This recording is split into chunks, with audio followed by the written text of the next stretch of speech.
भगवंतांना विचार केला, दुर्योधना तुझ्याकडे पंच पक्वान्नाचा भेद जरी असला तरी त्याच्यामध्ये प्रेम नाही. माझ्या विदुराच्या कन्या जरी असेल ना त्याच्यामध्ये प्रेम आहे महाराज. भगवंत विदुराच्या तिथे जातात. विदुरागरच्या बक्षुनी कन्या परमानंदे धालन. रथारूढो गच्छन् पथिं मिलित भूदेव पटलै स्तुतिर प्रादुर्भावं प्रतिपदमुपाकर्ण्यं सदया दया सिंधुरो बंधु सकल जगतां सिंधु सदयो जगन्नाथ स्वामी नयन पथगामी भवतु मे. विदुर आणि सुलभा कृष्णाची सेवा करू लागले. विदुर आणि सुलभाला देवाची प्रार्थना करावीशी वाटले. देवाची प्रार्थना केली आणि भगवंताने निसंकोचपणानं विदुराच्या कन्या भक्षण केल्या. महाराज सबसी उची प्रेम सगाई. भगवंत म्हणतात तुम्ही मला काय समर्पण करतात ही महत्वाचं नाही. मला समर्पण करण्याच्या पाठीमागे तुमचा भाव कोणता आहे की पत्रं पुष्पं फलं तोयं यो मे भक्त्या प्रयच्छति तदहं भक्त्युपरुकं अश्नामि प्रयतात्मना.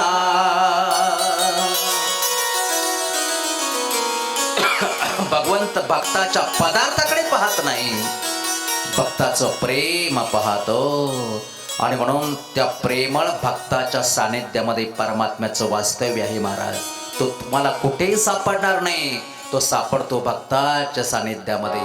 नाहं वसामि वैकुंठे योगिनां हृदयो मद्भक्ता यत्र गायन्ति तत्र तिष्ठामि नारद तत्र तिष्ठामि नारद.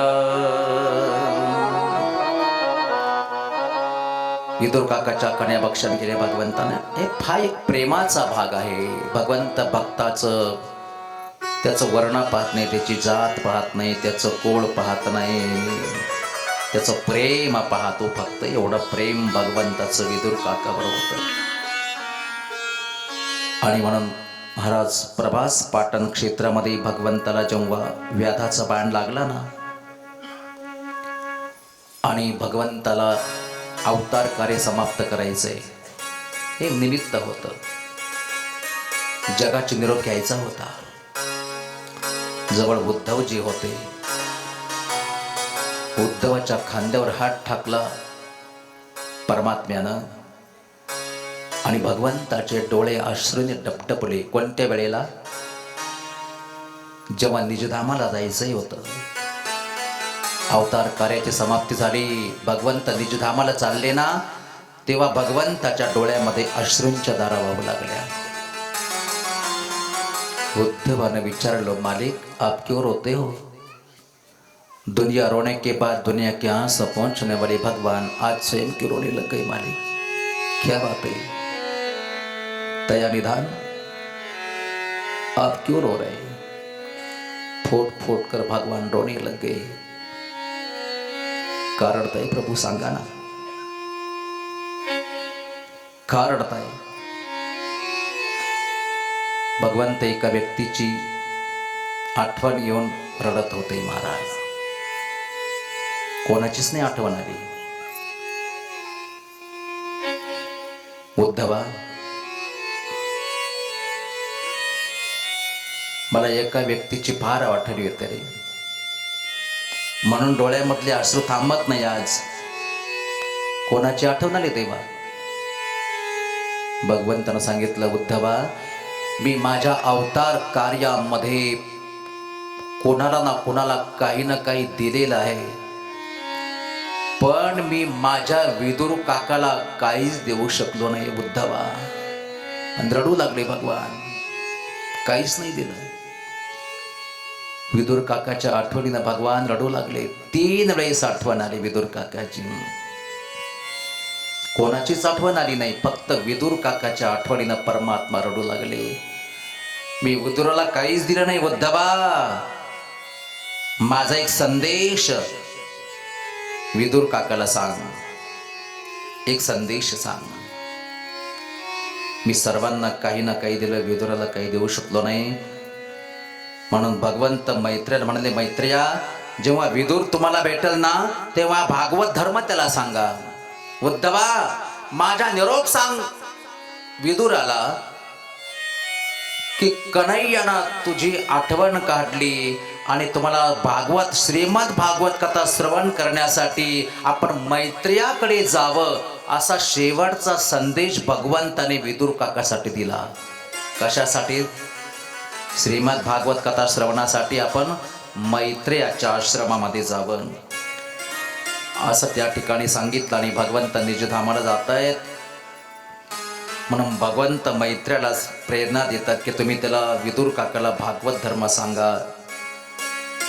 विदुरालाही जेव्हा कळालं, विदुराच्या डोळ्यातून अश्रूंच्या धारा वाहू लागल्या. प्रेमाने विवल होऊन तो रडू लागला. आत्मानं चक्रो श्रेष्ठ कृष्णेन मनसेक्षितम ध्यायन गते भागवती रुरोध प्रेम विवलः. परमभक्त उद्धवजीच्या मुखाने भगवंताच्या प्रशंसनीय कार्याचं वर्णन विदुरानं ऐकलं. भगवंत निजधामाला गेले, अंतर्धान पावले. जाताना विदुराची 3 वेळेस आठवण काढली. ही जेव्हा विदुराला कळालं तेव्हा प्रेम विवल होऊन विदुरजी रडू लागलेले आहेत. आणि भगवंतांना सांगितल्याप्रमाणे विदुरजी मैत्रेयाच्या आश्रमाकडे श्रीमद भागवत कथा श्रवण करण्यासाठी निघाले. विदुर गंगेच्या काठी मैत्रेय ऋषीच्या आश्रमात येतात. गंगेचं मोठं महात्म्य. विदुरानं गंगेमध्ये स्नान केलं आणि विदुर एका विचाराने चिंताग्रस्त होते की मी तर जातीहीन आहे, मला मैत्रेय ऋषी उपदेश करतील की नाही. पण मी जातीहीन आहे पण कर्महीन नाही. मी पापी आहे, आदम आहे, पण देवानं मला आपला मानलाय, म्हणून कदाचित मैत्रेय ऋषी माझा स्वीकार करतील अशी भावना निर्माण झाली. मैत्रेयाच्या आश्रमामध्ये विदुरजी येतात. मैत्रेय ऋषींना विदुरानं साष्टांग नमस्कार केला. सर्वांना आनंद झाला. त्याच वेळेस मैत्रेय ऋषी म्हणाले, विदुरजी. मैत्रेयाने विदुरजीच्या मुखाकडे पाहिलं आणि मैत्री म्हणतात, विदुरजी, मला असं वाटतं तुम्ही सामान्य व्यक्ती नाही, तुम्ही यमराजाचे अवतार आहात. कोण? विदुर काका. यमाचे अवतार आहात तुम्ही, मैत्रेयाने सांगितलं. परंतु मांडव्य ऋषीच्या शापामुळे तुम्हाला दासीच्या तिथे जन्म घ्यावा लागला. शाप कोणाचा प्राप्त झाला? मांडव्य ऋषीच्या शापामुळे दासीच्या तिथे तुम्हाला जन्म घ्यावा लागला, नाहीतर तुम्ही यमराजाचे अवतार आहात. यमाचे अवतार कसे काय विदुर? तर त्याची कथा अशी आलेली आहे महाराज. विदुर म्हणजे सर्वसामान्य व्यक्ती नाही. एकदा काही चोरांनी राजाच्या खजिन्याची चोरी केली आणि राजाचे तिथं चोरी करून ते चोर पळत सुटले. राजाचे सैनिक त्याचा पाठलाग करतायत चोराचा. चोर पुढे, सैनिक मागे, चोर पुढे, सैनिक मागे. पळता पळता त्या चोरांना मांडव्य ऋषीचा आश्रम दिसला. चोर त्या आश्रमात गेले. जेवढी चोरलेली संपत्ती होती ना, ती सगळीच्या सगळी संपत्ती मांडव्य ऋषीच्या आश्रमामध्ये टाकून दिली आणि चोर पळून गेले. तोपर्यंत राजाने पाठलाग करून सैनिकांनी त्या आश्रमामध्ये चोर गेले असं त्यांना कळालं. आश्रमामध्ये जाऊन पाहतात, चोर तर सापडलीच नाही, पण जेवढी चोरलेली संपत्ती होती ना तेवढी आश्रमात सापडली. सैनिकाने विचार केला, ज्या अर्थी ही संपत्ती या साधूच्या आश्रमात सापडली, त्या अर्थी संपत्ती चोरणारा कोण आहे? हा मांडव्य ऋषीच आहे. आता त्या ऋषीचा काय दोष होता हो? पण असंच असतं बाबा. चोर गेला पळून, ऋषीला पकडलं, राजा समोर हजर केलं आणि राजानं सांगितलं, म्हटले याला वधस्तंभावर याला आणि मृत्यूदंडाची शिक्षा द्या, याला शोध तयार केला. आणि त्या मांडव्य ऋषीला देहदंड द्यायचा आहे, शिक्षा करायची आहे. आणि म्हणून शोळ तयार केला आणि शोळावर चढवलं मांडवी ऋषीला. बघा ना, किती माणूस खालच्या थराला आला. चोरी करणारा चोर गेला पळून, साधूलाच पकडलं. किती बदललाय माणूस कलियुगामध्ये. आणि आता तर फारच अवघड झालं बाबा. चोरी करणारा गेला पळून, ऋषीला पकडलं. म्हणून मी सांगत असतो बाबा, आतापर्यंत चंद्र नाही बदलला, सूर्य नाही बदलला, ज्या जमिनीवरती आपण बसलो ती जमीन नाही बदलली. बदललाय तो फक्त माणूस. माणसाची मानसिकता इतकी बदलली, चोर पळून जातो, सावर जातो साधू, साधू फासावर जातो महाराज. किती बदललाय माणूस. चंद्र तोच आहे, सूर्य तोच आहे.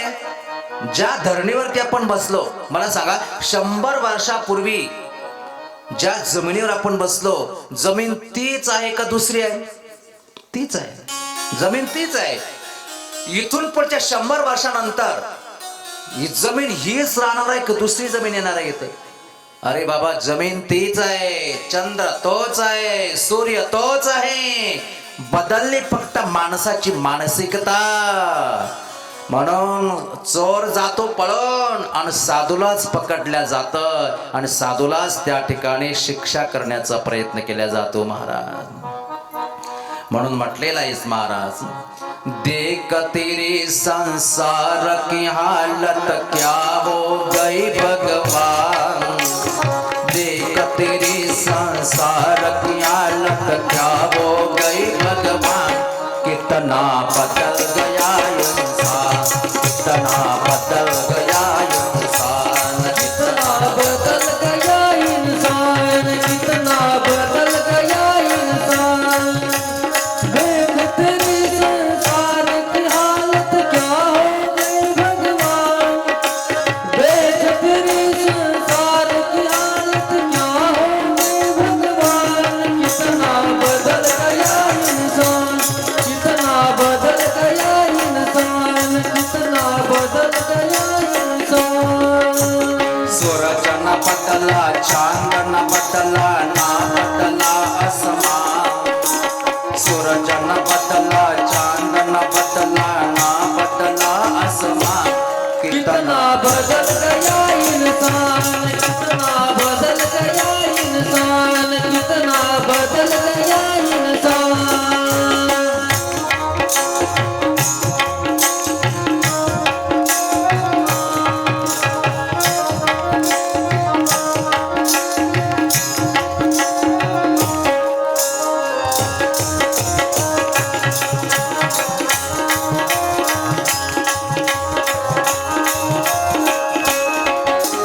आया समय बड़ा बेढंगा, आज आदमी बना लफंगा, आज आदमी बना लफंगा, आज आदमी बना लफंगा. कहीं पे झगड़ा, कहीं पे दंगा, नाच रहा नर होकर नंगा, नाच रहा नर होकर नंगा, नाच रहा नर होकर नंगा. चला और कपट के हाथों अपना बेच रहा ईमान, चला और कपट के हाथों अपना बेच रहा ईमान.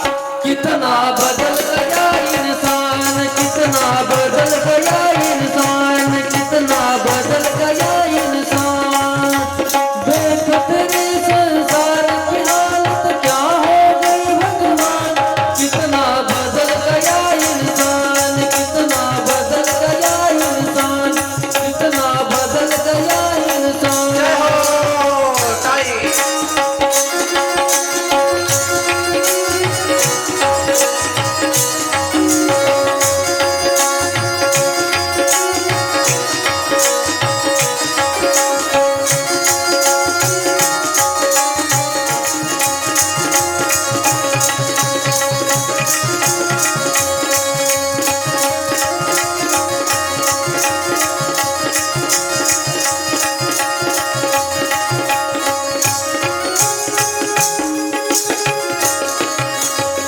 गोपाल कृष्ण भगवान की. उपस्थित सर्व भाविक भक्तांचं या ठिकाणी मांढरे परिवारातर्फे स्वागत होत आहे. त्याचप्रमाणे आज या ठिकाणी श्रीमद कथा भागवत कथा कथनाच्या तिसऱ्या पर्वामध्ये आदरणीय हरिभक्तपरायण हार्दे महाराज यांनी या कार्यक्रमाला भेट दिलेली आहे. आपल्याला सर्वांना सर्वश्रुत आहे की ते सुद्धा अत्यंत प्रभावी असे भागवत कथाकार आहेत. त्याचबरोबर आजच्या या तिसऱ्या पर्वाच्या दिवशी आदरणीय सौ शालिनताई विखे पाटील ह्या देखील आवर्जून या ठिकाणी उपस्थित राहिला. या दोन्ही मान्यवरांचं मी मांढरे परिवाराच्या वतीनं सहर्ष स्वागत करतो आणि राजेंद्र मांढरे यांना विनंती करतो की हरिभक्तपरायण हार्दे महाराज यांचा त्यांनी सत्कार करावा.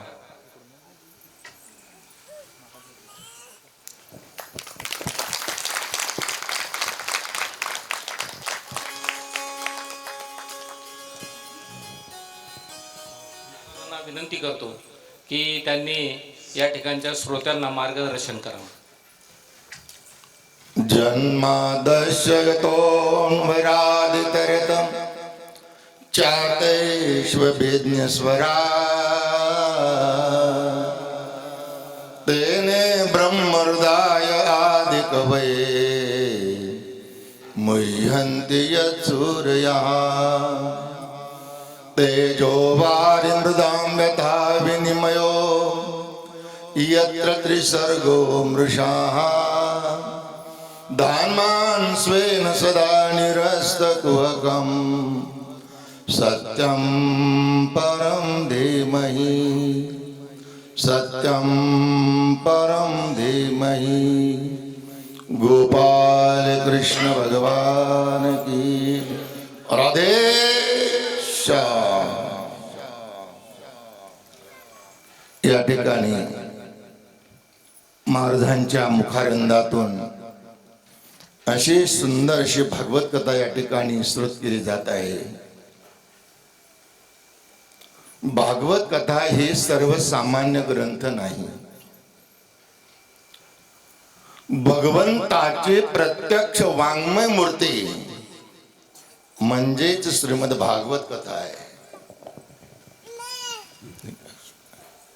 स्वकीयम यद भवेत, भगवंताची वाङ्मय मूर्ती ग्रंथ नव्हे हा श्रीकृष्ण. एवढंच नाही, अतृप्त आत्म्याला ही तृप्ती आणि पितृदोषातून मुक्त करणारी ही कथा आहे. प्रत्येकाच्या मनातले इच्छा पूर्ण करणारा हा कल्पतरू आहे. परीक्षित राजाला 7 दिवसामध्ये मोक्ष प्राप्त करून देणारी कथा म्हणजे ही श्रीमद भागवत कथा आहे.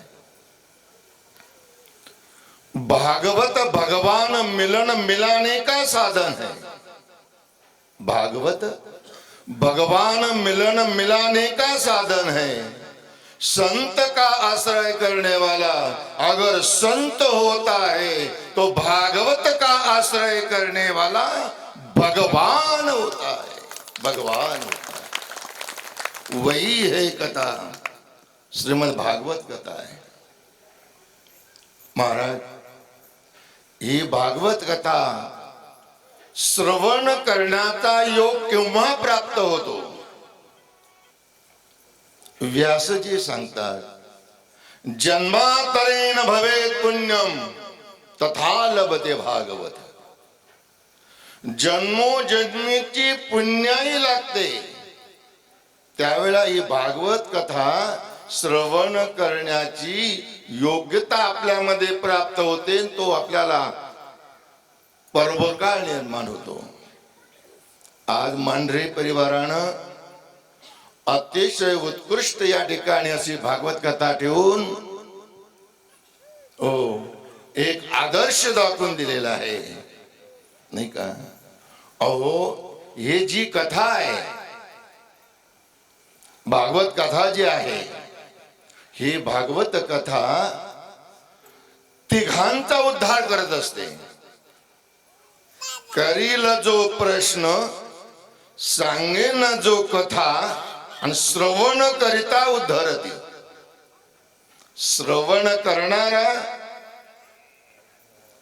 वक्तव्य करणारा आणि प्रश्न विचारणार, तिघांचाही एकाच वेळेला उद्धार होतो. अशी श्रेष्ठ कथा आहे महाराज. एवढंच नाही तर पितृदोषातून मुक्त करणारी ही कथा आहे.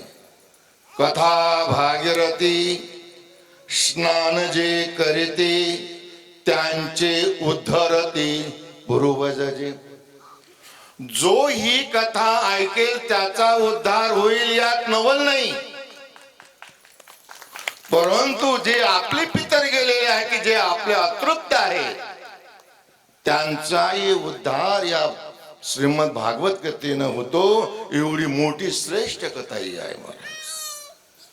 आणि एकदा का होय लक्षात घ्या, आपले पितर तृप्त झाले तर ते पितर तृप्त झाल्यानंतर ते आशीर्वाद दिल्याशिवाय राहत नाहीत. तुका म्हणे पितर आशीर्वाद देती आणि कल्याण इच्छिती तया कुळा. एवढी ही श्रेष्ठ कथा आहे. ही श्रेष्ठ कथा परीक्षित राजाला सांगितले आणि 7 दिवसामध्ये त्याचा उद्धार झाला महाराज. नारदानं व्यासजींना चतुश्लोकी भागवत सांगितलं आणि ते 4 श्लोक व्यासांनी श्रवण केले आणि त्या 4 श्लोकाचे 18,000 श्लोकामध्ये परिवर्तन केले. किती? 18,000 श्लोक. भागवताचे 18,000 श्लोक आहेत. हे 4 श्लोक कोणते ऐका. एवढे 4 श्लोक जरी शालीनताई हे 4 श्लोक जरी आपण वाचले तरी संपूर्ण भागवत कथेचं पुण्यफल त्याला प्राप्त होतं. ते 4 श्लोक असे आहेत. अहमे वासमे वागरे नान्यत यत्सत् असत् परम पश्चादहं यदेतस्य यो वशिष्येत सौम्यहम् ऋतेते प्रतीत न प्रतीत चात्मनि तद्विद्यादात्मनो मायां यथा भासो यथा तमः यथा महान्ति भूतानि भूतेषु चावचेष्वनु प्रविष्टान्य प्रविष्टानि तथा तेषु न तेष्वहम् एतावदेव जिज्ञासां तत्त्वजिज्ञासुनात्मनः अन्वय व्यतिरेकाभ्यां यत्सात् सर्वत्र सर्वदा. हे 4 श्लोक आहेत. एवढे श्लोक 4 रोज जरी पाठांतर केले, रोज जरी म्हटलं, संपूर्ण कथा श्रवण केल्याचं फल त्याला प्राप्त होत. आणि संपूर्ण कथेमध्ये शौनक ऋषींनी फक्त 6 प्रश्न विचारले सुतजींना आणि त्या 6 प्रश्नाची उत्तर म्हणजे श्रीमद भागवत कथा आहे. पहिला प्रश्न विचारला, फक्त हे 5-6 प्रश्न सांगतो आणि मी पूर्ण विराम देतो. पहिला प्रश्न विचारला, which is the best ग्रंथ टू गेट ऑल शास्त्रास. असा सर्वात श्रेष्ठ ग्रंथ कोणता की त्या ग्रंथामध्ये सर्व शास्त्र अंतर्भूत झाले. दुसरा प्रश्न विचारला, which is the best साधन टू गेट मोक्ष. मोक्ष प्राप्तीचं सर्वात श्रेष्ठ साधन कोणतं. आणि तिसरा प्रश्न विचारला, which is the best God. सर्वात श्रेष्ठ देव कोणता. चौथा प्रश्न विचारला, हाऊ मेनी गॉड्स अवतार. भगवंताचे अवतार किती आहेत नाही का. आणि 6वा प्रश्न विचारला, why he come to the अर्थ. या मृत्यू लोकामध्ये त्याचं येण्याचं कारण काय. आणि 6वा प्रश्न विचारला, when he was going to निजधाम, who protect the धर्म, जेव्हा परमात्मा निधामाला निघून जातो तेव्हा या धर्माचं रक्षण कोण करतं? या 6 प्रश्नाची उत्तर म्हणजे भागवत कथा आहे. आणि ही भागवत कथा मी राजेंद्र पाटील आणि कांचनताईला मी फार मोठे शुभेच्छा देतो महाराज की त्यांनी हा पर्व काळ या ठिकाणी उपलब्ध केला. म्हणून कथा चालू होण्याच्या अगोदर येत चला, कथा झाल्या हो मी बरेच पाहतो, पाहिले मी आल्यानंतर बरेच जण नंतर येतात. या भागवत कथेचा एक जरी शब्द आपल्या कानावर गेला ना परिवर्तन झाल्याशिवाय राहत नाही. नाही काय परिवर्तन झाल्याशिवाय राहत नाही. म्हणून मी कांचनताईंना, राजेंद्र पाटलांना, आता ते माझ्या बरोबर अनेक वेळेला बरोबरच आहेत. आता 1 फेब्रुवारीला माझी कथा जगन्नाथपुरीला आहे, त्यावेळेलाही ते बरोबर आहेतच आहे नाही का. मग त्यावेळेला आपण उरलेलं सांगू. हो, म्हणून महाराजांनी, महाराजांच्या मुखातून अतिशय सुंदर मोती या ठिकाणी पडतायत. माझी सुद्धा थांबण्याची इच्छा होती, पण 9 नंतर मला कार्यक्रम असल्यामुळं मी हरिभक्तपरायण हरदे महाराजांनी आपल्याला जे अनमोल असं आध्यात्मिक मार्गदर्शन केलं त्याबद्दल मी सर्व उपस्थितांच्या वतीनं आणि मांढरे परिवाराच्या वतीनं त्यांचा आभार मानतो, त्यांचं ऋण व्यक्त करतो. रामकृष्ण. वृत्त ज्ञानवृत्त आहे, त्यामुळे आपल्यासारख्या नवीन पारमार्थिक ओम नमो भगवते वासुदेवाय.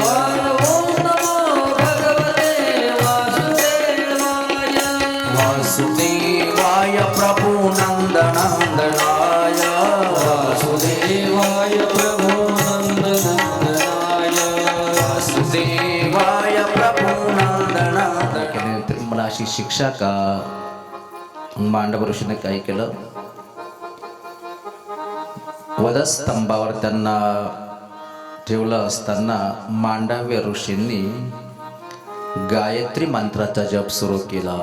ओम भूर्भुवः स्वः तत्सवितुर्वरेण्यं भर्गो देवस्य धीमहि धियो यो न प्रचोदयात्. त्याचा परिणाम असा झाला की मांडव्य ऋषीला मरणच येईना, मरण येईना, कारण दोषच काही नव्हता. वधस्तंभावरून खाली उतरवलं. राजानं क्षमा मागितली. गुरुदेव, तुम्ही कोणीतरी महात्मा आहात, मी ओळखलं नाही, मला क्षमा करा. मांडव्यानं सांगितलं, राजा तुला क्षमा करण्यात येईल, पण यमराजाला मी क्षमा करणार नाही, कारण मी जीवनामध्ये एकदाही पापकर्म केलं नाही, तरी मला अशी शिक्षा का? त्यावेळेस यमराज घाबरले. आणि यमराज कोण येते त्यावेळेस? त्यावेळेस यमराज होते हे विदुर काकाकडे यमाचं खातं होतं. यमराज घाबरले. यमराजानं सांगितलं, मांडव्यजी तुमची काही चूक नव्हती, फक्त तुम्ही मांडव्यांना सांगण्यात आलं की तुम्ही फक्त 3 वर्षाचे असताना एका फुलपाखराला काटा टोचला होता, म्हणून तुम्हाला त्याची शिक्षा अशी देण्यात आली. किती वर्षाची? तर मला सांगा, 3 वर्षाच्या मुलाने जर फुलपाखराला काटा टोचला तर त्याला शुळावर जावं लागतं. मग जे जन्मभर हिंसा करतात महाराज, त्याचं काय काय होतं असेल? घरी गेले हिशोब करा. कायेन वाचा मनसेंद्रियर्वा बुद्ध्यात्मना वा प्रकृती स्वभावात् करोमि यद्यत् सकलं परस्मै नारायणाय समर्पयामि. मांडवाने सांगितलं, यमराज माझ्याकडून हा दोष लहान असताना अज्ञान अवस्थेमध्ये झाला होता, याची शिक्षा तुम्ही मला स्वप्नात द्यायला पाहिजे होती, पण अशी आयोग शिक्षा दिली. माझा शाप आहे तुम्हाला. तुम्ही आणि दासीच्या तिथं शूद्र होऊन तुम्ही जन्माला येईल. तेच यमराज विदुर काकाच्या रूपाने दासी पुत्र कन्या, विदुराच्या पक्ष आपण जे म्हणतो ना, दासीचं पुत्र म्हणून त्यांना जन्माला यावं लागलं अशी मांडव्याची कथा. विदुरानं मैत्रेयीला अनेक प्रश्न विचारले सृष्टीच्या उत्पत्तीचे. मैत्रेय म्हणा सृष्टी पहिल्यांदा परमात्मा एकच होता. एकट्या परमात्म्याला असं वाटलं आपण सृष्टी निर्माण करावी म्हणून परमात्म्याने सृष्टीची निर्मिती केली. प्रथमतः भगवान परमात्म्यानं मायेला जन्माला घातलं. मग एकोहम बहुश्याम पुरुषापासून प्रकृती, प्रकृतीपासून महत्त्व, महत्त्वापासून अहंकार उत्पन्न झाला. भगवंताच्या नाभीपासून एक कमल उत्पन्न झालं. त्यातून ब्रह्मदेव प्रगट झाले. ब्रह्मदेवानं सृष्टी निर्माण केली. प्रथमतः निर्माण झाले स्वयंभू मनु. प्रथम कोण निर्माण झाले? मनु आणि शतरूपा राणी यांची निर्मिती झाली. मग मनूपासून निर्माण झाला तो मानव. मनूपासून कोण निर्माण झाला? मानव. मग आपल्या सर्वांचाच पूर्वज कोण आहे? मनु आहे. मनु. आणि म्हणून मनु आणि शतरूपा राणी त्यावेळेस ही पृथ्वी रसातळाला म्हणजे पाताळात चालली होती. मग ब्रह्मदेवाच्या नागपुडीमधून वराह भगवान उत्पन्न झाले. तो भागवतातला वराह अवतार. बोले वराह नारायण भगवान की जय. पृथ्वीला वरती काढलं पाण्यातून. वाटेत हिरण्याक्षाचा वध केला. पृथ्वीचं शासन मनुच्या ताब्यात देऊन भगवंतांनी जे धामाने गेले. मैत्रेय म्हटले, वैदुरजीनं सांगितलं मैत्र्या ही कथा तुम्ही मला फार थोडक्यात सांगितलं. हिरण्याक्ष कोण होता? पृथ्वी रसातळाला का गेली? फार मोठी ती कथा आहे. म्हणून आज आपल्या या कथेमध्ये आपल्याला भेट देण्यासाठी, मार्गदर्शन करण्यासाठी सौभाग्यवती शालिनीताई विखे पाटील, माजी जिल्हा परिषद अध्यक्ष, आपल्या कथेला या ठिकाणी मार्गदर्शन करण्याकरता, कथा श्रवणाकरता, या ठिकाणी कार्यक्रमाची शोभा वाढवण्याकरता आल्यात. म्हणून वहिनी साहेबांचं सुद्धा टाळ्यांच्या गजरामध्ये आपण या ठिकाणी स्वागत करू. आणि मला सांगायला खरं आनंद वाटेल की वहिनीमुळे कथा आपल्याकडे आली. त्यांची इच्छा होती. उद्धव बाबांना त्या ठिकाणी त्यांनी मला फोन केला आणि उद्धव महाराजांनीच या ठिकाणी, माझा काही इकडं परिचय नव्हता, परंतु उद्धव महाराजांनी मला फोन केला आणि 15 ऑगस्टलाच ही कथा, जवळजवळ 2-4 महिने झाले तेव्हाच ही कथा माझ्याकडे त्यांनी सोपवली. पण एक फार मोठं कार्य त्या ठिकाणी आपल्या विखे पाटील घराण्याचं आहे. महाराज समाजासाठी काहीतरी हे झटणारा हा घराणा आहे. पहिल्यापासून आहेत. मी पहिल्यापासून सांगतो, अगदी वाडवडिलापासून ही परंपरा आहे. जनसामान्यासाठी झटणारा घराणा म्हणजे आमचा विखे पाटील घराणा आहे. आणि म्हणून स्वतः या ठिकाणी त्या आल्या. टाळ्यांच्या गजरामध्ये त्यांचं या ठिकाणी स्वागत करू. तर हा हिरण्यकश्यप आणि हिरण्याक्ष कोण आहेत?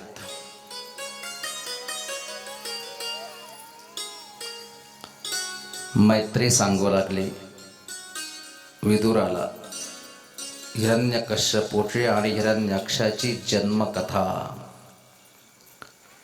दिती कश्यप ऋषी धर्मपत्नी होती. एक दिवसची घटना. दिती सायंकाळी शृंगार करून कश्यपाच्या जवळ आली आणि कश्यपाजवळ तिनं काम सुखाच्या उपभोगाची इच्छा प्रकट केली. कारण ती कामातूर झालेली आहेत. कश्यपानं सांगितलं, देवी हा सायंकाळचा समय आहे. हा समय काम सुखासाठी योग्य नाही. यावेळेस सौभाग्यवती स्त्रीचं कर्तव्य असतं दिवाबत्ती करावे, तुळशीची पूजा करावी, संध्याकाळच्या वेळेला देवाजवळ धूप दीप अगरबत्ती अशा प्रकारचं देवपूजा करावी.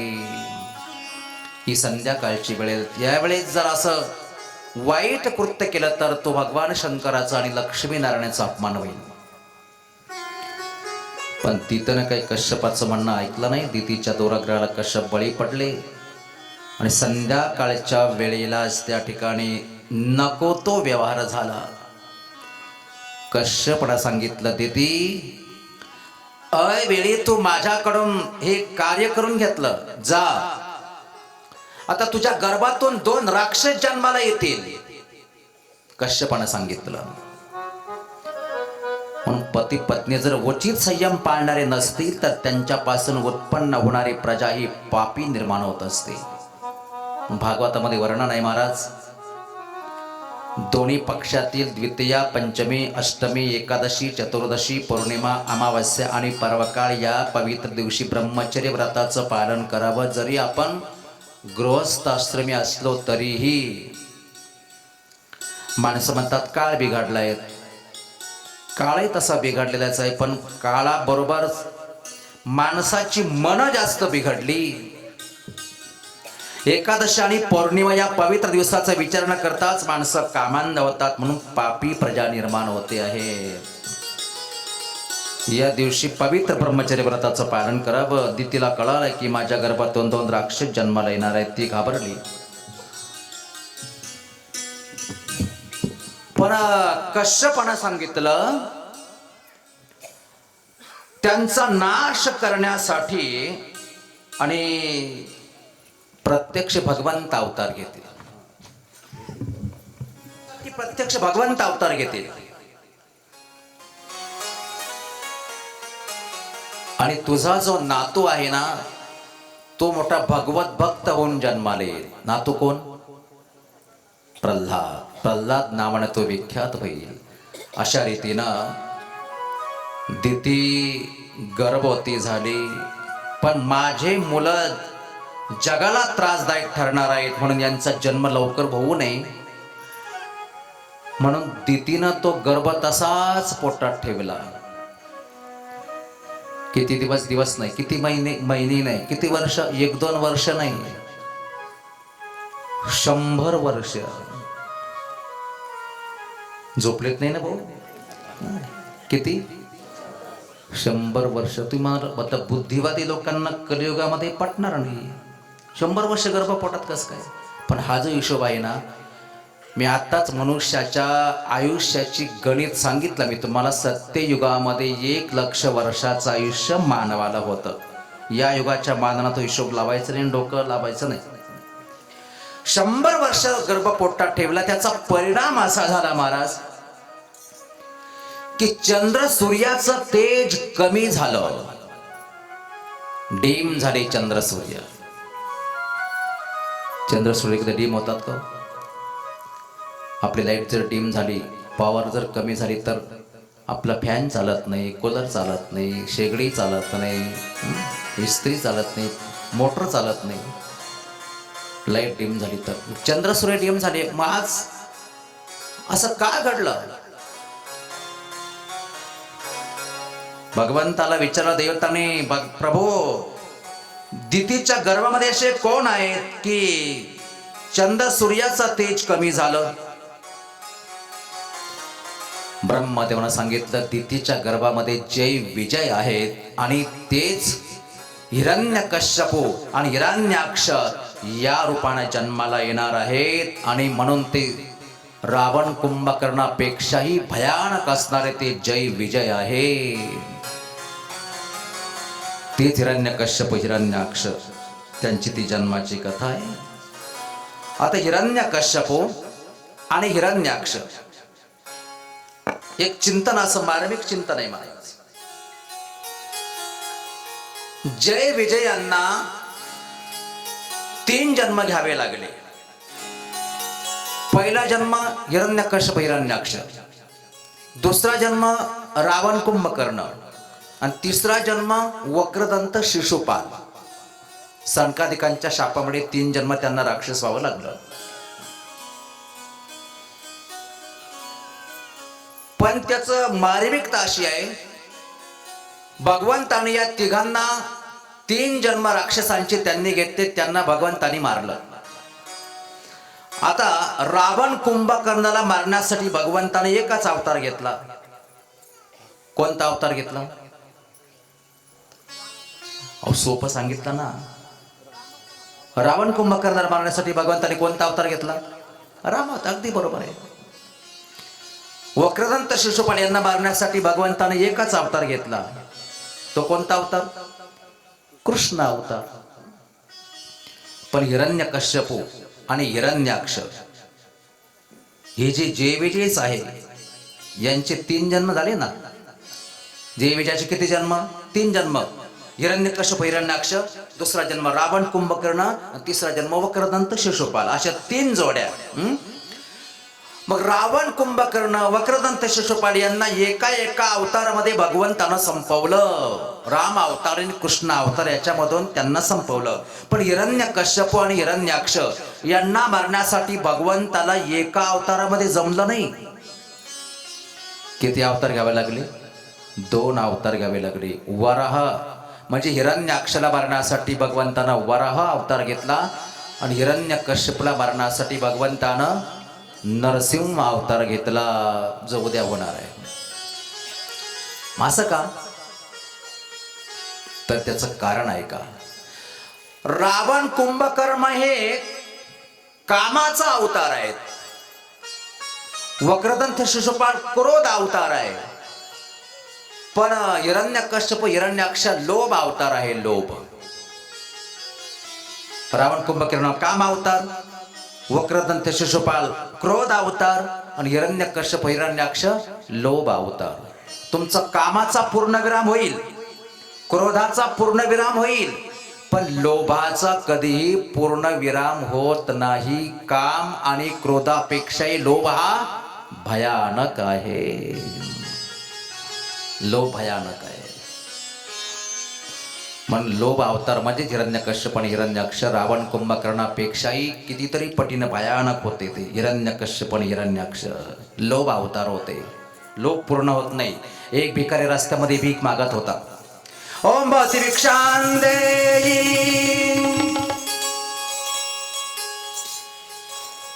भिकारी भीक मागत होता. इतक्यामध्ये रस्त्यामध्ये आकाश मार्गाने आणि नारद महर्षीची स्वारी आली. नारायण. नारदाना भिकारला विचारला, अरे क्या करते हो?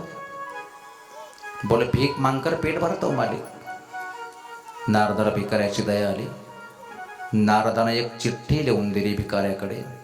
जाओ कुबेर के पास जाओ, बहुत सारा धन मिलेगा, भीख मांगने की जरूरत पड़ेगी नहीं, कुबेर के पास जाओ. नारदाची चिठ्ठी घेऊन भिकारी कुबेराच्या दरबारामध्ये आला आणि भिकाऱ्यानं कुबेराच्या दरबारामध्ये भिक्षा मागायला सुरुवात केली. ओम भवती भिक्षां देहि.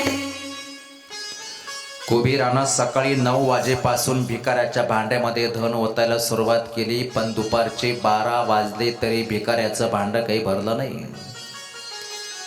1 लिटर पाणी बसल एवढं छोटंसं भांडं होतं. 1 लिटर पाणी बसलं होतं. कुबेर आश्चर्य करू लागले, कमाल आहे, मी धनाचा मालक कुबेर 3 तासापासून याच्या भांड्यामध्ये धन ओततो आहे, याचं भांड कसं भरत नाही. कुबेराने विचारलं भिकाऱ्याला, भिकारी तुझ्याकडे भीक मागण्याकरता जे भांड आहे ते सोन्याचं तर नाही? 3 तासापासून धन टाकतो मी, भांड भरत नाही, सोन्याचं भांड आहे करे? भिकारी असला, मालक चेष्टा करता काय गरीबाची? माझ्याकडे भीक मागण्याकरता भांड जर सोन्याचं असतं तर सोन्याच्या भांड्यामध्ये मी हायब्रिडचं पीठ मागितलं असतं का? अरे हो, ते बरोबर आहे. चांदीचं आहे का रे? नाही हो. पितळचं? अजिबात नाही. तांब्याचं भांड? नाही हो. लाकडाचं आहे का? बिलकुल नाही. दगडाचं? नाही. मातीचं आहे का? अजिबात नाही. उलट कर बघू. ते उलट केलं, ते भांड नव्हतं, मेलेल्या माणसाची कवटी होती, कवटी. आणि त्याच्यामध्ये भिकारी भीक मागत होता. कुबेर हसू लागले, भिकारी अरे सच है तेरा, अरे मैं अकेला कुबेर क्या, मेरे जैसे 50 कुबेर ने इकट्ठा होकर धन डाला तो भी आदमी की खोपड़ी कभी नहीं भरेगी. याला म्हणतात लोभ. आणि लोभ अवतार म्हणजे हिरण्यकश्यप आणि हिरण्याक्ष. म्हणून एका अवतारामध्ये काम जमलं नाही. त्यांना मारण्याकरता 2 अवतार स्वतंत्र घ्यावे लागले. वराह नारायण आणि नरसिंह अवतार, अशी ती दोन अवताराची कथा आहे. पुढे उत्तर मीमांसेची कथा. स्वयंभूमनाचार्यानेच नाव शत्रुपा. मनुला 2 पुत्र झाले, एक प्रियव्रत आणि दुसरा उत्तानपाद. 3 मुले होत्या. आकुती, देवहोती आणि प्रसूती. आकुतीचे विवाह रुची नामक ऋषीबरोबर, देवहोतीचा कर्दमासोबत. प्रसूतीचा विवाह झाला दक्षराजासोबत. देवहोती आणि कर्दम ऋषी यांच्या घरी भगवान कपिल महामुनी जन्माला आले. पुढे कपिल महामुनी महाराज की जय. ज्यांनी सांख्यशास्त्राचा प्रचार प्रसार जगामध्ये केला, कपिल महामुनी. आणि देवहोतीचा आणि कर्दमाचा गृहस्थाश्रम अतिशय महाराज आदर्श असणारा होता. आणि म्हणून तर कपिल महामुनीने त्यांच्या पोटी जन्म घेतला. महाराज गृहस्थाश्रम वाईट नाहीये. गृहस्थाश्रमामध्ये फार मोठं सामर्थ्य आहे महाराज. म्हणून तर कपिल महामुनीने त्यांच्या पोटी जन्म घेतला. आणि मग दक्ष प्रजापती यांना प्रसूती नावाची मुलगी दिली. दक्ष प्रजापती आणि प्रसूती यांना झाल्या मग 16 कन्या. त्यापैकी 13 मुली धर्माला दिल्या, एक अग्नीला, एक पितृगणाला. आणि 16वी जी काही सती होती ना, 16वी सती दिली भगवान शंकराला. शंकराला दिली. दक्ष प्रजापती, शंकर भगवंताचे सासरे दक्ष प्रजापती आणि सासू आई प्रसूती. दक्ष प्रजापती आणि प्रसूती यांना किती कन्या? 16 कन्या झाल्या. 16 कन्या. 13 दिल्या धर्माला, एक दिली पितृगणाला, एक दिली अग्नीला आणि 16वी शंकराला. आता धर्माला 13 कन्या दिल्या. त्यांची फक्त मी नावं सांगतो. आज वेळ थोडा कमी, नावं सांगतो. आणि दक्ष प्रजापती आणि शंकर भगवंताची कथा आपल्याला बघायची, लगेच आपल्याला आरती घ्यायची. मग आता धर्माला 13 कन्या दिला, त्यांची नावं सांगतो. एक श्रद्धा, दया, मैत्री, शांती, पुष्टी, क्रिया, उन्नती, बुद्धी, मेधा, स्मृती, तितिक्षा, धृती आणि मूर्ती. किती झाल्या? कोणी मोजले म्हणावं? परत सांगतो. एक श्रद्धा, दुसरी दया, तिसरी मैत्री, चौथी शांती, 5वी पुष्टी, 6वी क्रिया, 7वी उन्नती, 8वी बुद्धी, 9वी मेधा, 10वी स्मृती, 11वी तितिक्षा, 12वी धृती आणि 13वी मूर्ती. या 13 कन्या धर्माला दिल्या. एक दिली अग्नीला. अशा सगळे किती आहेत? त्या 16. गणित करा बरं का. 13 दिल्या धर्माला, एक दिले अग्नीला, किती झाल्या? 14. एक दिले पितृगणाला, किती झाल्या? 15. आता किती राहिले? आता एक राहिली, 16वी. ती आई सती. ती सती दिली भगवान शंकराला. शंकर भगवंताला ती सती दिली. म्हणून चतुर्थ स्कंदामध्ये, भागवताच्या चतुर्थ स्कंदामध्ये शंकर भगवंत आणि दक्ष प्रजापती यांची कथा आलेली आहे.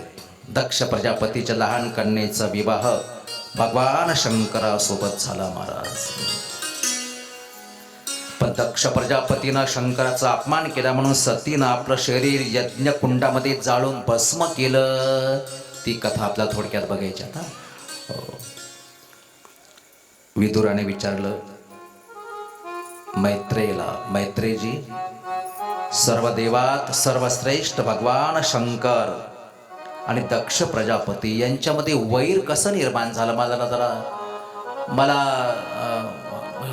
प्रश्न पडला, वैर कसं निर्माण झालं? वस्ती भगवान शंकर हे असं दैवत आहे महाराज. भगवान भोलेनाथ. मला तर वाटतं आपल्याकडे शिवमहापुराण कथा झाली ना वहिनी साहेब, आदरणीय सुजय दादांनी मला तर वाटतं आयोजित केली होती. आपण अतिशय त्या ठिकाणी श्रवण केलेली आहे ती कथा मोठ्या संख्येनं. चतुर्थ स्कंदामध्ये शंकर भगवंत आणि दक्ष प्रजापती यांची या ठिकाणी कथा आली. मैत्रेय सांगतात शंकर आणि दक्ष प्रजापती यांच्यामध्ये वैर का निर्माण झालं? दोघात वैर निर्माण होण्याचं कारण काय? तर पूर्वीच्या काळामध्ये प्रयाग तीर्थामध्ये एक मोठं असं ब्रह्मसत्र बसलेलं होतं. ब्रह्मसत्र, त्रैलोक्यातले सगळे विद्वान मंडळी एकत्र जमा झालेले. आणि त्या ब्रह्मसत्रामध्ये भगवान शंकर अध्यक्षस्थानी होते.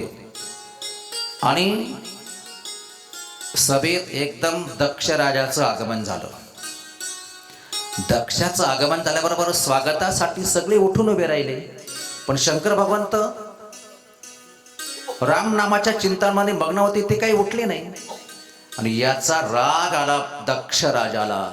मी आल्याबरोबर माझ्या स्वागतासाठी सगळे उठून उभे राहिले, माझ्या या शंकर भगवंताला काय तकलीफ झाली होती हे काय नाही उठलं, पण याचा बदला मी जरूर घेईल. मी सुद्धा सर्वांना निमंत्रण देईल, पण या शंकराला निमंत्रण देणार नाही, ती वेळ येईलच आता. आणि म्हणून दोघांमध्ये वैर, तेव्हापासून वैर निर्माण झालं बरं का. आणि आता तो यज्ञ करायचा आहे शंकर भगवंताला डावलून दक्ष राजाला यज्ञ करायचा होता. का बरं यज्ञ करायचा होता? प्रजापती नावाची पदवी मिळाली, मग मोठा यज्ञ समारंभ त्या ठिकाणी सुरुवात करायची. पण शंकराला निमंत्रण नाही. आता ज्या यज्ञात शंकरला स्थान नाही महाराज, तो यज्ञ परिपूर्ण होईल का हो? बड़ा देव महादेव सब देवन का बाबा, जगत पितरो वंदे पार्वती परमेश्वरो. शंकर भगवंत एक असं दैवत आहे, सर्व देवांचे जन्म सापडतील आपल्याला, महादेवाचा जन्म नाही. काय असेल तर सांगा मला, तारीख तिथी सांगा. महादेवाचा जन्म नाहीये. सर्व देवांना मायबाप आहे, महादेवाला मायबाप नाही बरं का वहिनी साहेब. महादेवाला मायबाप नाही. अजन्मा तत्व भगवान शंकर म्हणजे अजन्मा तत्व आहे. मातू पितू हिना.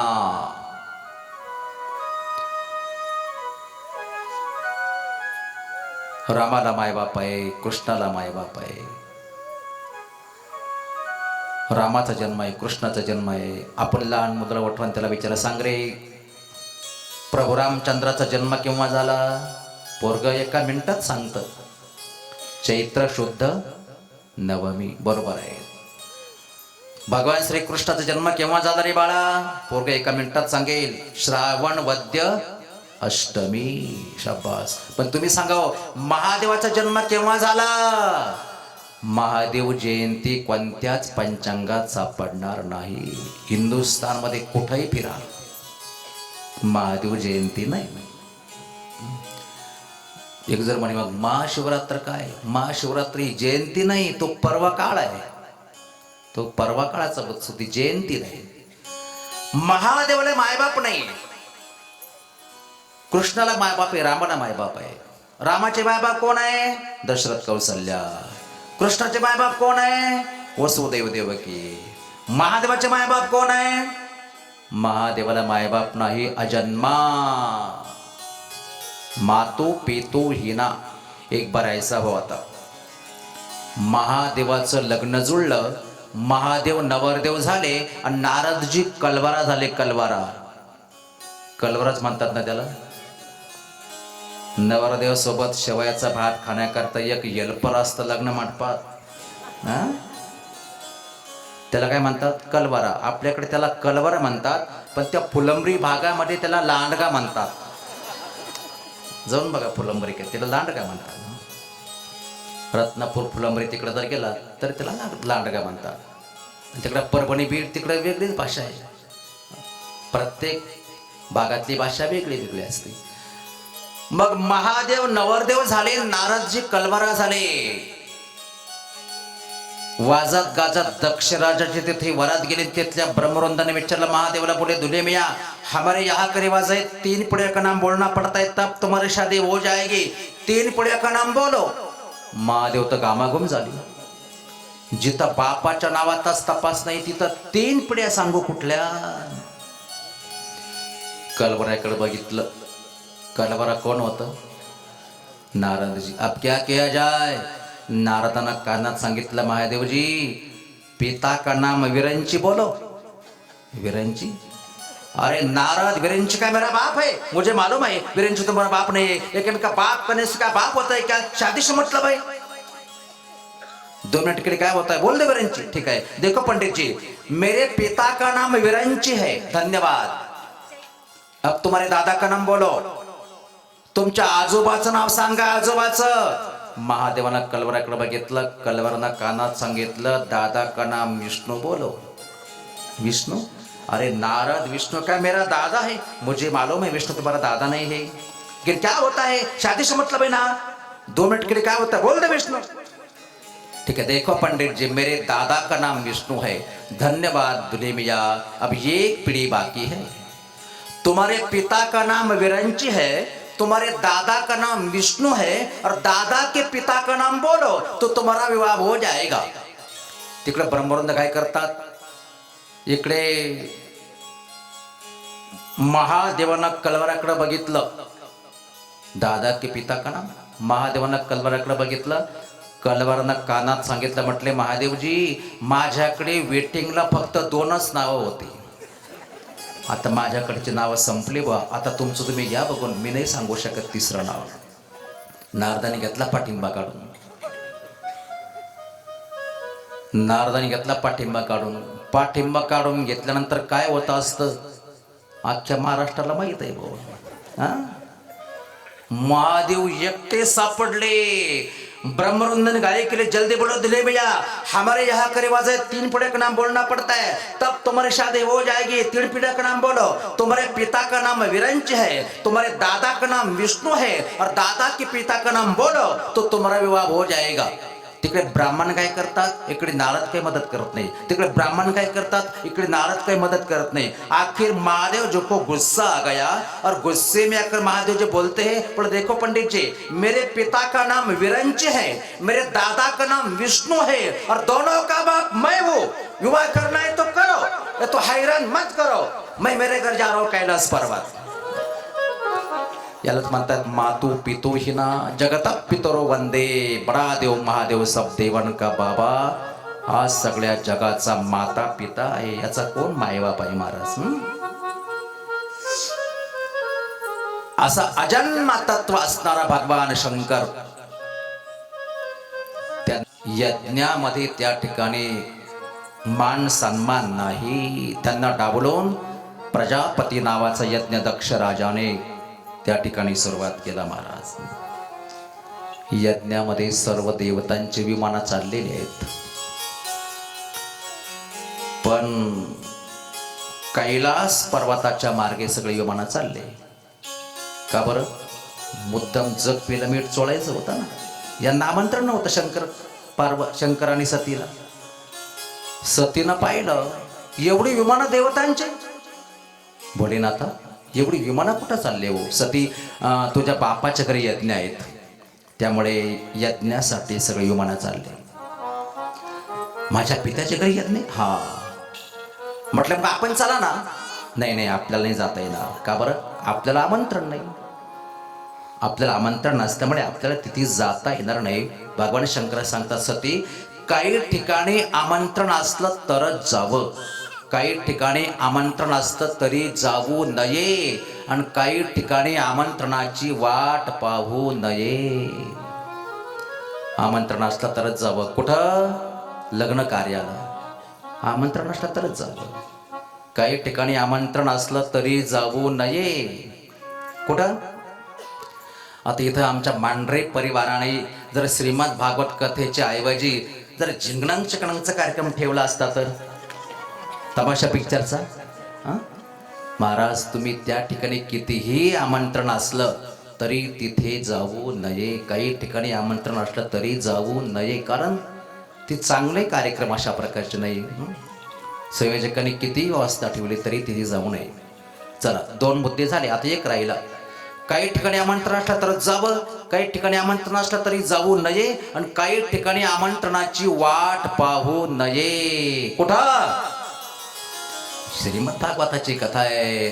सगळा मांढरी परिवार या ठिकाणी मोठ्या श्रद्धेनं आणि आमच्या बुद्धबाबांच्या नियोजनामधून, मार्गदर्शनामधून, विखे पाटलांच्या, आमच्या शालीनताई वैदी साहेबांच्या या ठिकाणी उपस्थितीमधून श्रीमद भागवताची कथा सुरुवात होती आहे. तिथं आमंत्रणाची वाट पाहू नये. तुका म्हणे तेथे न पाचारिता जावे. आणि म्हणून अशा ठिकाणी आमंत्रणाची वाट पाहू नये. पण सती बर का, राजाच्या घरी प्रजेला, गुरुच्या घरी शिष्याला, देवाच्या घरी भक्ताला, आणि माय बापाच्या घरी पुत्राला बिगर आमंत्रणाचं जाता येतं. सती म्हटली मग तेच म्हणते ना मी, तुम्ही सांगितलं ना आता, माय बापाच्या घरी पुत्राला बिगर आमंत्रणाचं जाता येतं, जाऊ द्या ना मग मला. भगवान शंकर म्हटले आता मी तर पकडले गेलो. ठीक आहे म्हटले सती, तरी पण माझी इच्छा नाही बरं का तुला तिथं पाठवायची. तू जाऊ नये असं मला वाटतं, कारण तुझं तिथं कल्याण नाही होणार. नाही नाही म्हटले, माझ्या बापाच्या घरी येत नाही, जाऊ द्या, मला गेलंच पाहिजे, जाऊ द्या मला.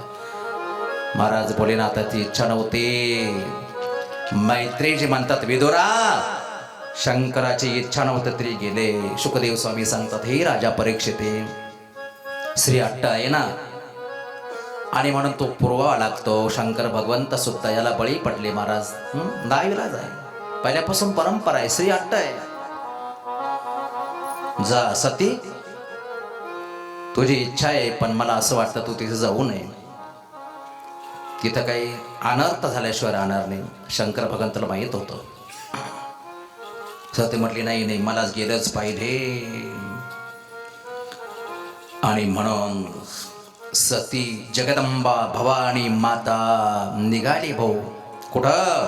आपल्या पित्याचे तेथे यज्ञ समारंभासाठी निघाली. शुकदेव स्वामींनी वर्णन केलं, हे राजा परीक्षिती. मग शंकर भगवंताने शिवगणाला बोलवलं, नंदिकेश्वराला बोलवलं, जा रे बाबा सतीला घेऊन जा. पण काय झालं माहिती आहे का, भगवान शंकराने सतीच्या जेवढ्या वस्तू होत्या ना, सतीच्या साड्या, चोळ्या, बांगड्या, काय महिलांच्या काय वस्तू असतात त्या तुम्हाला माहित आहे आता, त्या सगळ्या वस्तू शंकर भगवंताने एका सुटकेसमध्ये पॅक करून दिल्या. सुटकेस नव्हती त्यावेळेस, आता निघालं बाबा, अहो गाठोड्यामध्ये पॅक करून दिल्या सगळ्या साड्या, चोळ्या, काय बांगड्या, काय शृंगाराच्या काय वस्तू असतील नसल तेवढ्या. सती म्हटली प्रभू, मला फक्त 2 दिवस राहायचंय तिथं, आणि एवढ्या साड्या चोळ्या कशा करता दिल्या? शंकर भगवंताला माहित आहे सती आता जाणार, ती म्हणजे कायमची जाणार आहे, इथं वापस येणार. ही सतीला कुठं माहित? भोलेनाथाला माहित आहे महाराज, सती जाणार आहे, कायमची जाणार आहे. आणि सती गेल्यानंतर हिची एखादी साडी, चोळी, बांगडी, एखादी वस्तू जर मी पाहिले इथं, तर ती वस्तू पाहिल्यावर मला भजन करण्याचं ध्यान ऐवजी मला तिचं ध्यान आहे. कोणाचं? पत्नीचं ध्यान, सतीचं ध्यान आहे. माझ्या भजनामध्ये, कृष्ण भजनामध्ये खंड पडेल ना. तिची एकही वस्तू इथे राहायला नाही पाहिजे, कारण प्रिय व्यक्तीची एखादी वस्तू सुद्धा आपल्याला प्रिय व्यक्तीची आठवण करून दिल्याशिवाय राहत नाही ना. बघा ना तुम्ही, आपल्या एखाद्या व्यक्तीचा आपला विरह होऊ द्या, त्या व्यक्तीची एखादी वस्तू असेल, किंवा आजोबा पंजोबाच्या हातचं पलंग असेल, ज्ञानेश्वरी असेल, ग्रंथ असेल, एखादं ती वस्तू आपण पाहिली म्हणजे आपल्याला आजोबा पंजोबाची आठवण येते की नाही? माझे आजोबा या पलंगावरती बसायचे, इथं ही ज्ञानेश्वरी वाचायची. त्या वस्तूची आठवण आली म्हणजे त्या व्यक्तीची आठवण येते. प्रिय व्यक्तीची एखादी वस्तू सुद्धा आपल्याला प्रिय व्यक्तीची आठवण करून दिल्याशिवाय राहत नाही. म्हणून राष्ट्रसंत मोरारी बापूंची कहावत आहे महाराज, महबूब की हर चीज महबूब ही होती है. प्रिय व्यक्तीची एखादी वस्तू सुद्धा त्या व्यक्तीची आठवण करून दिल्याशिवाय आपल्याला राहत नाही. मग शंकर भगवंताने विचार केला, सतीची एकही वस्तू इथे राहता कामा नये, कारण ती वस्तू पाहिली की मला माझं कृष्ण भजनामध्ये मन लागणार नाही, पत्नीची आठवण येईल. म्हणून सगळ्या वस्तू एका गाठोड्यामध्ये भरून दिल्या. नंदिकेश्वराला बोलावलं, 2 शिवगण बोलावले, जा रे बाबा सतीला घेऊन जा. शिव आणि सती. शुकदेव स्वामी सांगतात, हे राजा परीक्षिती, शिव आणि सती यांचे शेवटचं मिलन होतं, शेवटची भेट आहे. आणि म्हणून निघाली सती. चला वर्णन केलं मार. पिता भवन जब गई भवानी. आमंत्रण होतं का? आमंत्रण नव्हतं, पण सती निघाली पित्याच्या यज्ञ समारंभासाठी. पिता भवना जब गई भवानी, पिता भवना जब गई भवानी, पिता भवना जब गई भवानी, पिता भवना जब गई भवानी. गच्छत्रास काभुना सनमाने, गच्छत्रास काभुना सनमाने, पिता भवना जब गई भवानी, पिता भवना जब गई भवानी. सादर भले ही मिली एक माता, सादर भले ही मिली एक माता, भगिनी मिली बहुधा सुखाता. पिता भवना जब गई भवानी, पिता भवना जब गई भवानी, पिता भवना जब गई गई भवानी, गई भवानी. निघाली जगदंबा. पिता भवना जब गई भवान. प्रजापतेस्ते शशुरस्य साम्प्रतं निर्यापितो यज्ञमहोत्सव किला. वयं च तत्र विश्रामवामते यद्यरथितामि विबुधा व्रजन्ति. पिता भवना जब गई भवानी.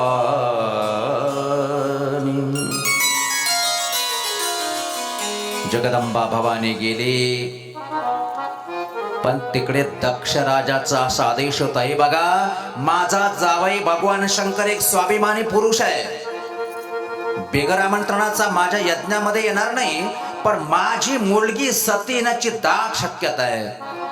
पण लक्षात ठेवा, यज्ञ कुंडाजवळ जर सती आली, सती सोबत जो कोणी बोलेल, जो कोणी सतीचा आदर सत्कार करेल, तर मी दक्ष राजाशी घोषणा करतोय की त्या व्यक्तीचा शिरच्छेद केला जाईल.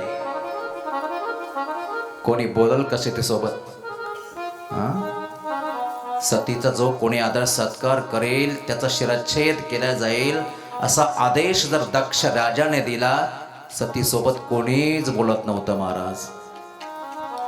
सतीच्या बाकीच्या बहिणी होत्या ना श्रीमंत घराण्यातल्या, बाबा स्मशानामध्ये राहणारा होता, नात्या गोत्याचं कोणी नाही, एकटाही भगवान शंकर. बाकीच्या बहिणी श्रीमंत घराण्यातल्या होत्या आणि त्या सतीची मुद्दाम टिंगल करू लागल्या. एक बहीण भेटली, सती काय दिदी, तुझ्या पतीने काही घरबीर बांधलं की नाही का? अजून तिथंच राहतो जिथं विरांकरण माणसं करते. डोक्यावरून पाणी पडायचं थांबलं की नाही तुझ्या नवऱ्याच्या? शंकर भगवंताच्या डोक्यावरून काय वाहतो? गंगा वाहते ना. गंगाधराय शिवजटाधराय. मुद्दाम मस्करी. तिसरी बहीण भेटली, सती काय दिदी, अगं ते वाघाचं मुडकं गळ्यामध्ये अडकून फिरतो की नाही तुझा नवरा?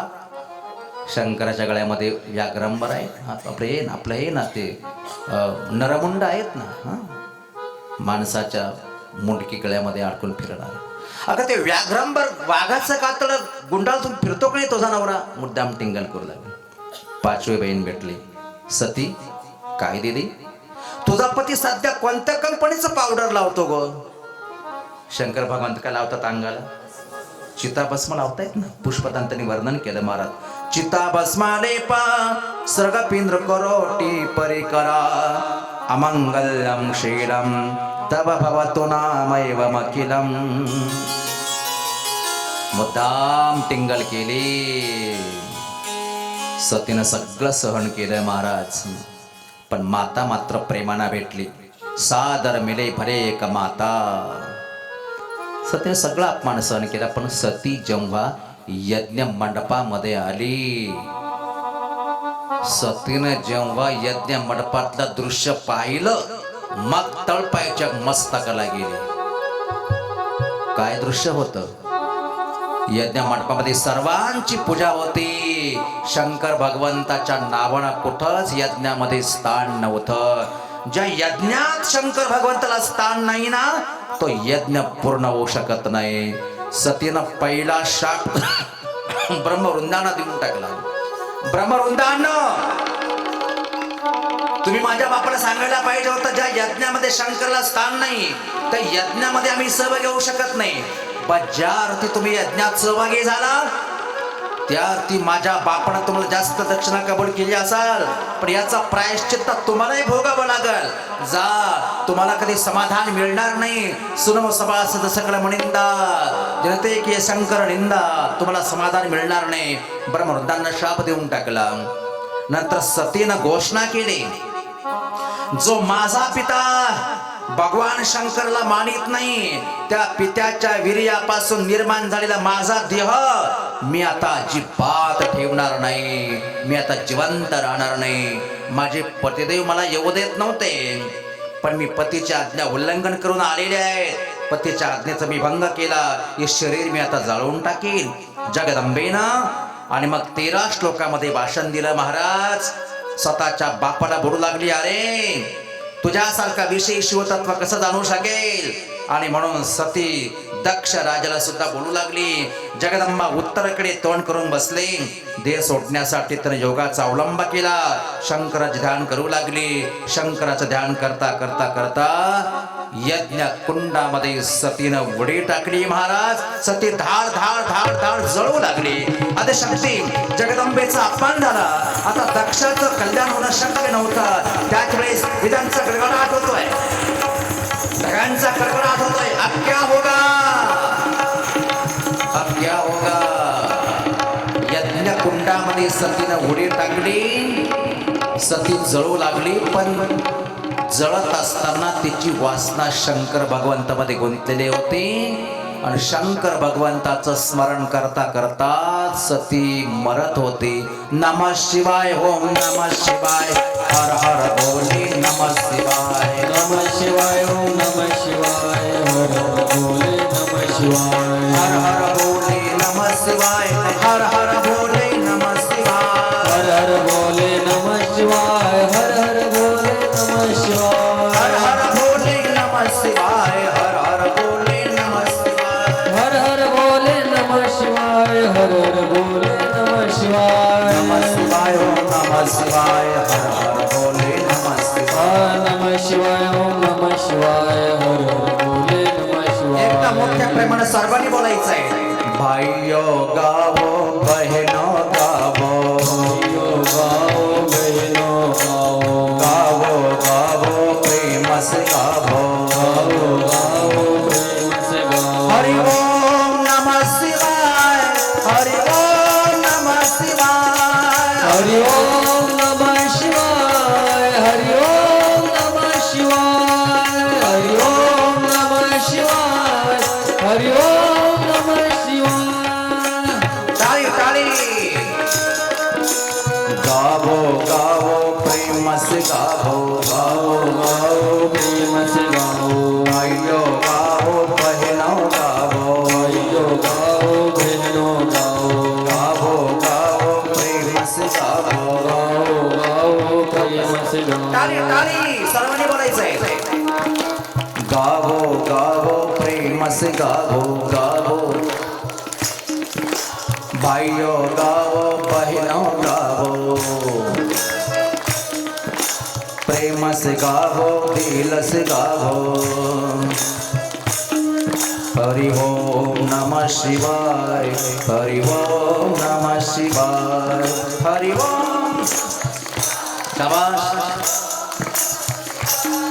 हरि ओम नमः शिवाय हरि ओम नमः शिवाय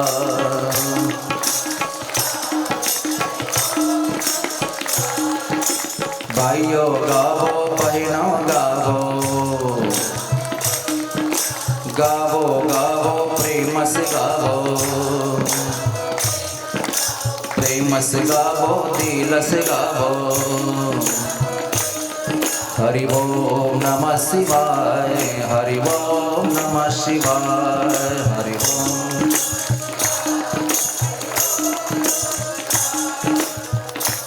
आज सर्वांना या ठिकाणी उभं करायचं विसरूनच गेलो मी आज कारण सगळे म्हातारे कोतारे माणसं आहेत सर्व वयोवृद्ध आहेत महाराज म्हणून बसून बसून 3 तास बसायचं सोपं नाही ना पण आज थोडा विसर पडला आणि म्हणून सर्वांनी आपापल्या जागेवरती उठून उभे राहू शकता भजनही करू शकता आणि थोडा आपला हरि ओम नमः शिवाय हरि ओम नमः शिवाय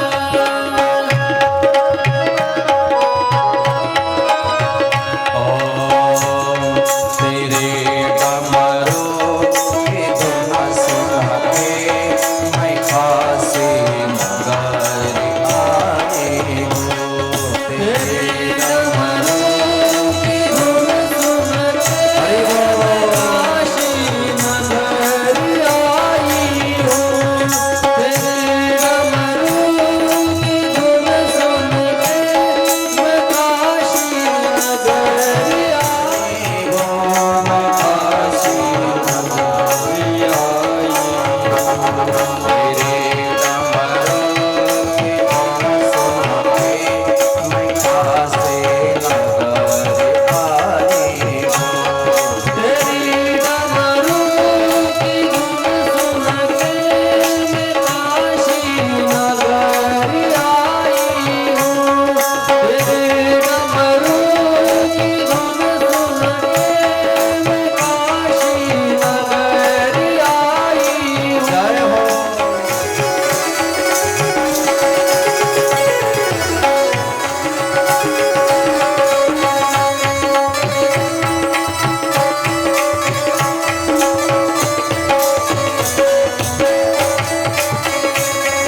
आशुतोष परमात्मा आहे.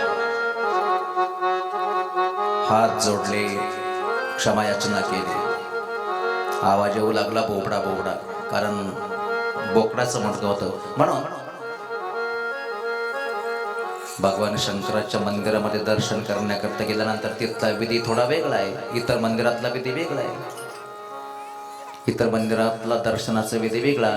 शंकर भगवंताच्या मंदिरात गेल्यानंतर आपण विधी माहित आहे आपल्याला. पिंडीवर आपण डोकं टेकवतो, हा अष्टाळी वाजवतो, हरे हरो शंभो, पुढं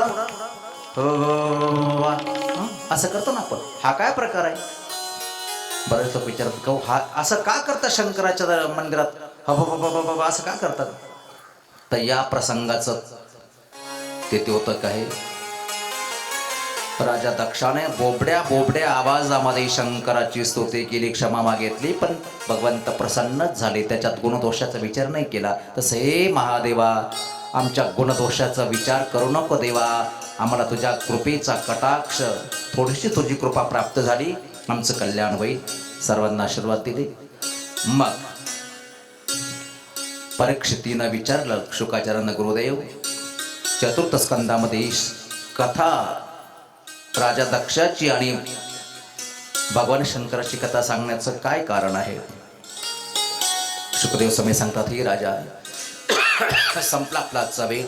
शुकदेव सांगतात, हे राजा, राजा दक्षानं शंकरामध्ये आणि विष्णूमध्ये काय केला होता? भेद केला होता. भेद दृष्टी अनर्थाला कारण आहे महाराज. भेद नसावा. शंकरात आणि विष्णूत भेद केला. जगाच्या पाठीवर आमचा एकच वारकरी संप्रदाय असा आहे महाराज. आमचा वारकरी संप्रदाय सर्वांकष, सर्वांना करता येण्याजोगा. इथं भेदभाव अजिबात नाही. म्हणजे एक प्रमाण सांगतो, शेवा आठवून घेतो मी. हरिहरा भेद नाही नका करू वाद. आपल्या संप्रदायामध्ये भेद नाही. संप्रदायामध्ये एकादशी जेवढ्या प्रेमानं केली जाते तेवढीच महाशिवरात्र केल्या जाते.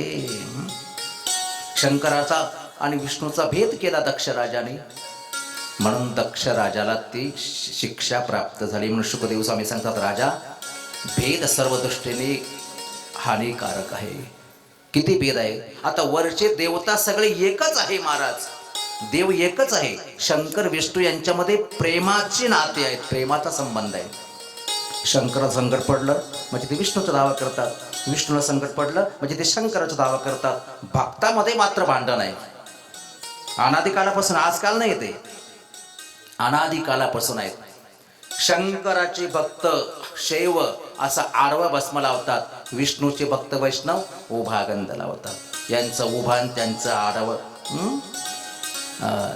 अनादिकालापासून भेद आहे. एकदा गंमत अशी झाली की शैव भक्ताची मुलगी वैष्णव भक्ताच्या घरामध्ये दिली. थाटामाटात लग्न पार पडलं आणि जुन्या काळामध्ये ती मग सुनबाई घर सारवण्याकरता बसली. पूर्वी अशा फरशी वगैरे नव्हती, कॉन्क्रीटचा जमाना नव्हता. गाईच्या शेणानं घर सारवू लागली आणि घर असं आडवं सारवू लागली. सासरेबाईंना पाहिलं. सासरेबा म्हटले, सुनबाई, तुला कळत नाही का आपण वैष्णव आहोत? काय चुकलं मामाजी? काय चुकलं? इथून पुढे आडवं घर सारवायचं नाही. तर शंकराचा भस्म कसा आहे हो? आडवा आहे ना. व्यभिचारी भक्ती होईल, त्याची आठवण येईल. भस्माची आठवण आली म्हणजे शंकराची आठवण येईल. बाकीचे लोक कट्टर असतात. आडवं घर सारवायचं नाही इथून पुढे, मग उभं घर सारवायचं. आता उभं घर कसं सारवतं त्याच्या बापाला तरी माहिती आहे का? ते घर आडवं करावंच लागणार आहे. सत्ती पुढे शहाणपण काही कामाचं नाही. सासरबा पुढे काही बोलता येणार. शेवटी सुनबाई ती ओबड कसा तरी उभं घर सारवलं. दुसऱ्या दिवशी काय गंमत झाली, सासरबा बैरदिशीला गेले, बाहेरून आले, हातामध्ये मंजन घेतलं आणि म्हातारा ओट्यावर बसून दात घासू लागला. आणि दात कसं घासत होतं म्हातारा? हा, आडवा दात घासू लागलं. सुनबाई म्हटले, आता बदला घेण्याची हीच वेळ आहे. काळ विजेसारखं कडाडलं म्हातारा माझ्यावर. सुनबाई लगे सासरबाकडे, मामाजी, तुम्हाला कळत नाही का आपण वैष्णव आहोत? काय चुकलं पोरी? काय चुकलं पोरी म्हणता? इथून पुढे आडवे दात घासायचे नाही, मग उभे दात घासायचे. करा तुमचा परश उभा आता. हा, आणि ओठ फोडून घ्या सगळे आता. हा, सासरेबाच्या लक्षात आला. सासरेबा म्हटले, सुनबाई, तेरे भी चुप और मेरे भी चुप. तुला ज्या देवाची भक्ती करायची ते तू कर आणि मला ज्या देवाची भक्ती करायची ते मी करेन. पण एकमेकाच्या भक्तीला नावं ठेवू नका. प्रत्येकाची ज्याच्यावर श्रद्धा असेल ना त्याला ते मोकळेपणानं श्रद्धेचा विचार करून त्याला ते करू द्यावं. म्हणून भेद नसावा. म्हणून या ठिकाणी शुकदेव स्वामी सांगतात की कथा राजा दक्षानं भेद केला, भेददृष्टीचा नाश केला, तेव्हा शंकराची त्याला कृपा प्राप्त झाली. इथपर्यंत आपण आलो. आपली वेळ संपली. म्हणून आता मोठा आनंद वाटलात महाराज या ठिकाणी सहभागी होते. शालिनीताई वहिनी साहेबांचं या ठिकाणी आगमन झालं आणि खराच आनंद वाटला महाराज. मोठा स्वाभिमान वाटतो मला, एवढे मोठी माणसंही. पण परमार्थामध्ये अशी मोठी माणसं जर आली महाराज तर त्यामध्ये दुधाळ साखर आहे आणि म्हणून त्याचा आदर्श सर्वजण घेतात. म्हणून एवढ्या मोठ्या पदावर आहेत, एवढा मोठा विखे पाटील घराणा मोठा नामवंत आहेत महाराज. समाजासाठी काहीतरी करणारे हे माणसं आहेत आणि आपल्याही कथेमध्ये कार्यक्रमामध्ये त्यांचं आगमन झालं. मोठा आनंद वाटला. टाळ्यांच्या गजरामध्ये त्यांचं पुनश्च या ठिकाणी आपण स्वागत करू. राम सीता राम राम राम सीता राम राम. ओम जय जय भक्त जना के संकट दास जना के संकट क्षण में दूर करे. ओम जय जगदीश हरे. ओम जो जावे पद पावे दुख विनाशे मन का. दुख विनाशे मन का. ओम सुख संपत्ति करावे, सुख संपत्ति करावे, कष्ट मिटे धनवा. ओम जय जगदीश हरे. ओम माता पिता तुम मेरे शरण भव मैं किसके. प्रभु शरण भव मैं किसके. प्रभु बिन और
शांती नाथैव ताती कृष्णपदी ठेवो माता आरती करू तुला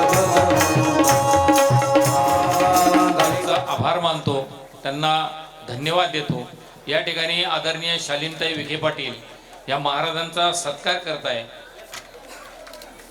आदरणीय ताईंनी या तिसऱ्या दिवशी कथा त्यांनी आदरणीय शालीनताईंचा सत्कार करावा.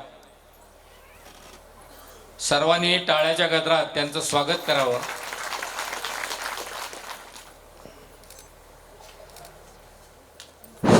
दोन्ही मान्यवरांचा या ठिकाणी सत्कार संपन्न झालेला आहे आणि त्यांनी अतिशय सुंदर सर्वांनी नेहमीप्रमाणे रोजच्या प्रमाणे या